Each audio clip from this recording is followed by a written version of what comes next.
दोस्तों हाल ही में देश का सबसे बड़ा सर्वे सामने आया है। दोस्तों अगर पहले चरण की 101 सीटों पर जो वोटिंग होगी, पहले चरण की 101 सीटों की बातचीत की जाए तो एनडीए को सबसे ज्यादा सीटें मिलने वाली हैं। एनडीए गठबंधन के हिस्से में 55 सीटें जा सकती हैं, जबकि अकेले बीजेपी को 50 सीटें मिल सकती हैं, एलजेपी को 2 सीटें मिल सकती हैं, जेडीयू को 1 सीट, आरएलडी को 2 सीट, जबकि शिवसेना, शिंदे गुट और एनसीपी को 1 सीट मिलने की संभावना है। दोस्तों ये बात हो चुकी है एनडीए गठबंधन के बारे में। अब दोस्तों अगर इंडिया गठबंधन की सीटों के बारे में बातचीत की जाए तो दोस्तों इंडिया गठबंधन को कुल मिलाकर 42 सीटें मिलने की संभावना है, जिनमें कांग्रेस पार्टी को 13 सीटें, डीएमके को 23 सीटें, लेफ्ट गठबंधन को 3 सीटें, एनसीपी शरद पवार गुट को 1 सीट, जबकि आईयूएमएल को 1 सीट और बीसीके को 1 सीट मिलने की संभावना है। दोस्तों पहले चरण में तो एनडीए गठबंधन का पलड़ा भारी रहने की संभावना है। एनडीए गठबंधन को इंडिया गठबंधन से 13 सीटें पहले चरण में ज्यादा मिल रही हैं। वहीं दोस्तों अगर अदर्स की बातचीत की जाए तो अन्य के हिस्से में 4 सीटें जाने की संभावना है।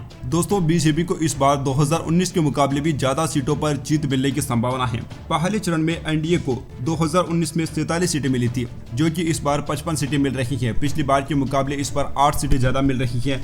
इंडिया गठबंधन को पिछली बार पहले चरण में 43 सीटें मिली थी और इस बार 42 सीटें ही मिलने की संभावना है, यानी कि कांग्रेस गठबंधन की सीटें कम हो रही हैं। अन्य पार्टी को 11 सीटें मिली थी, जो कि इस बार सिर्फ 4 सीटें ही मिलने की संभावना है। अब दोस्तों ये तो बात हो चुकी है पहले चरण की। अब दोस्तों अगर दूसरे चरण पर नजर डाली जाए तो दूसरे चरण में भी एनडीए का पलड़ा काफी भारी रहने वाला है। दूसरे चरण की 89 सीटों में से एनडीए गठबंधन को 57 सीटें मिल सकती हैं, जिनमें से अकेले बीजेपी को 51 सीटें, जेडीयू को 3 सीटें, जेडीएस को 1 सीट, जबकि आरएलडी को भी 1 सीट मिलने की संभावना है। शिवसेना, शिंदे गुट और एनसीपी गठबंधन को 1 सीट मिलने की संभावना जताई जा रही है। दोस्तों पहले चरण में भी एनडीए गठबंधन का पलड़ा काफी भारी है। पूरे इंडिया गठबंधन को 31 सीटें मिलने की संभावना है, जिनमें अकेले कांग्रेस के हिस्से में 22 सीटें, एमबीए गठबंधन को 5 सीटें, आईयूएमएल को 2 सीटें, टीएमसी को 1 सीट और लेफ्ट गठबंधन को भी 1 सीट मिलने की संभावना है। इसके अलावा अन्य पार्टियों के हिस्से में 1 सीट जा सकती है। दोस्तों दूसरे चरण में कांग्रेस पार्टी को उतना भी नुकसान नहीं हो रहा है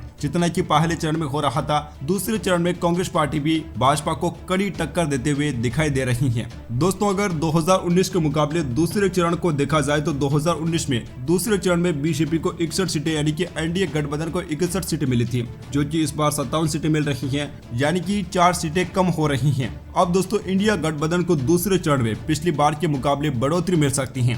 पिछली बार दूसरे चरण में इंडिया गठबंधन को 23 सीटें मिली थी, जो कि इस बार 31 सीटें मिल रही हैं। अन्य को 5 सीटें मिली थी, जो कि इस बार 1 सीट मिलने वाली है। अब दोस्तों बात करेंगे तीसरे चरण की 94 सीटों के बारे में। दोस्तों तीसरे चरण में भाजपा को इतना बम्पर फायदा मिल रहा है जिसने पूरे चुनाव की तस्वीर बदल कर रख दी है। तीसरे चरण की 94 सीटों में से एनडीए गठबंधन को 80 सीटें मिलने की संभावना है। अकेले बीजेपी को 75 सीटें, जेडीयू को 3 सीटें, एचएएम को 1 सीट, जबकि शिवसेना और एनसीपी गुट को भी 1 सीट मिलने की संभावना है।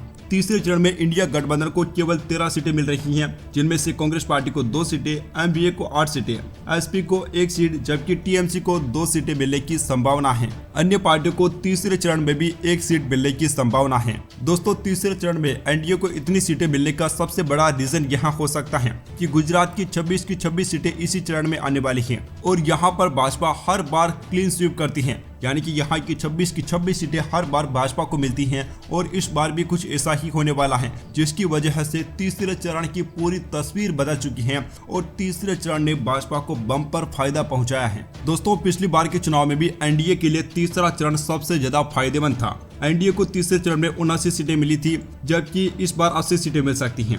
इंडिया गठबंधन को यानी कि कांग्रेस के गठबंधन को पिछली बार तीसरे चरण में 7 सीटें मिली थी। सीटें इस बार बढ़ सकती हैं और 13 सीटें हो सकती हैं। अन्य को 8 सीटें मिली थी, जो कि इस बार 1 सीट मिलने की संभावना है। वहीं दोस्तों अगर चौथे चरण की 96 सीटों के बारे में बातचीत की जाए तो एनडीए गठबंधन को 58 सीटें मिलने की संभावना है। एनडीए गठबंधन का यहाँ भी पलड़ा काफी भारी रहने वाला है। अकेले बीजेपी को 47 सीटें, टीडीपी को 7 सीटें, जेडीयू को 1 सीट, एलजेपी को 1 सीट, जबकि शिवसेना, शिंदे और एनसीपी अजित पवार को 2 सीटें मिलने की संभावना है।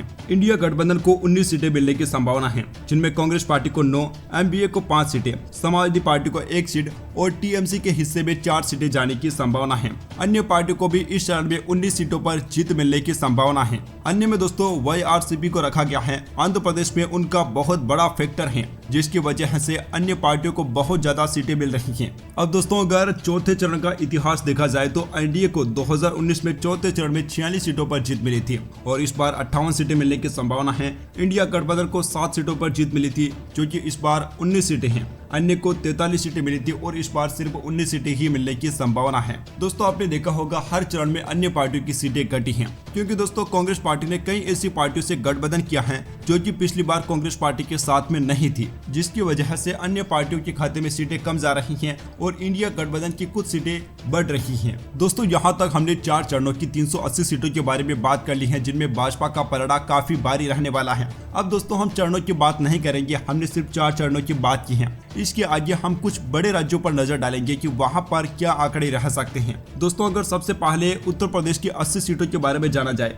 तो उत्तर प्रदेश की 80 में से 70 सीटें अकेले बीजेपी को मिलने की संभावना है। कांग्रेस पार्टी को 1 सीट, समाजवादी पार्टी को 6 सीटें, बहुजन समाज पार्टी को 1 भी सीट नहीं, आरएलडी को 2 सीटें, अपना दल एस को 1 सीट, जबकि अन्य किसी का खाता भी नहीं खुलता हुआ दिखाई दे रहा है। दोस्तों उत्तर प्रदेश में भाजपा का पलड़ा काफी भारी है। अब दोस्तों बिहार की 40 सीटों पर नजर डालें तो बिहार की 40 में से बीजेपी को 17 सीटें, कांग्रेस पार्टी को 2 सीटें और जेडीयू को भी 15 सीटें मिलने की संभावना है। आरजेडी का खाता नहीं खुल रहा है, एलजेपी को 5 सीटें मिल रही हैं, एचएम को 1 सीट मिल रही है और अन्य किसी को कुछ भी सीटें नहीं मिल रही हैं। अब दोस्तों अगला नंबर है यहाँ पर उत्तराखंड का। उत्तराखंड की 5 में से सभी 5 सीटें भाजपा को मिल रही हैं, जबकि कांग्रेस और इंडिया गठबंधन को यहाँ पर 1 भी सीट नहीं मिलने की संभावना है।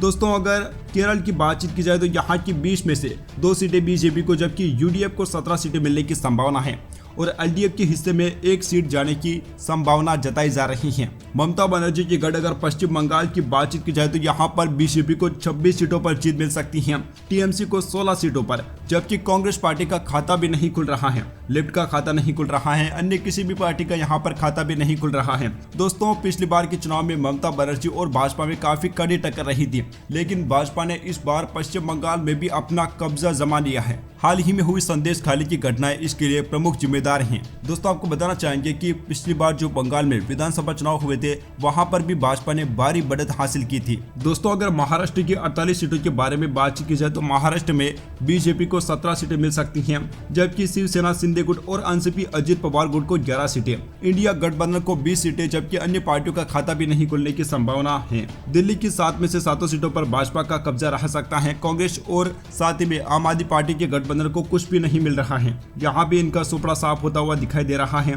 अब दोस्तों आप लोगों का बिना टाइम खराब करते हुए जान लेते हैं देश की सभी 543 सीटों के बारे में कि किस पार्टी को कितनी सीटें मिल सकती हैं। क्या एक बार फिर से केंद्र में नरेंद्र मोदी की सरकार बनेगी या फिर विपक्षी इंडिया गठबंधन का पलड़ा भारी रहेगा। दोस्तों सभी 543 सीटों का जो ओपिनियन पोल सामने आया है उसके आंकड़ों ने सभी को बिल्कुल हैरान कर दिया है। 543 में से एनडीए गठबंधन को 376 सीटें मिल सकती हैं, इंडिया गठबंधन को 133 सीटें मिलने की संभावना है, जबकि अन्य पार्टियों के हिस्से में 34 सीटें जाने की संभावना जताई जा रही है। तो दोस्तों इस ओपिनियन पोल को देखकर तो ये साफ हो चुका है कि केंद्र में एक बार फिर से नरेंद्र मोदी के नेतृत्व में एनडीए गठबंधन की सरकार बनने वाली है। एनडीए गठबंधन की सीटों का आंकड़ा भी काफी अच्छा रहने की उम्मीदें हैं। Subscribe now and press the bell icon. Never miss an update.